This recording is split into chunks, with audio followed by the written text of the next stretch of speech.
Do you remember, you were very young. You were probably 9 years old, right? When your uncle was assassinated. Do you remember how Yeah, you found out about it? I was picked up from school early that day. I went to Sidwell Friends School in Washington, D.C., and my mother picked us up early. And while we were leaving, we saw a man in front of the school lowering the flag to half mast. And I asked my mother why he was doing that, and she said that a bad man had shot my uncle, had shot Uncle Jack. And then when I went home, my father was actually walking in the yard with the director of the CIA, John McCone. And he had been the first one to my house because the CIA was only about maybe a half mile from our house in Hickory Hill.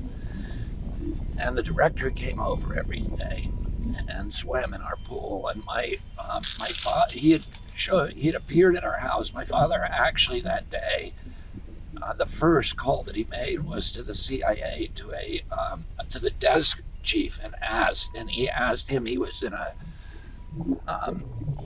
state at the time, and he asked, "Did your people do this?" That was his first thought. Wow. And then he called Enrique Ruiz, who had been one of the commanders of the Cuban Brigade, and who was one of the brigade leaders who had remained very, very close to my father. And we saw him. He came to dinner often. He came on ski vacations with us. And he had fought alongside of Castro and then turned on him. And he had been part of the Bay of Pigs Brigade. And he was in Washington, D.C. at a hotel that day. And my father's next call was to him. And he said, "Did your people do this?" And then when McCone came over, he asked him the same question as he walked in the yard. When we came in the driveway, my father left McCone and came up and hugged us and then took us for a walk around the yard. And there was a cedar tree at the bottom of our yard, and we all stood under that together. And and hugged my dad because we could see how upset he was that he was destroyed.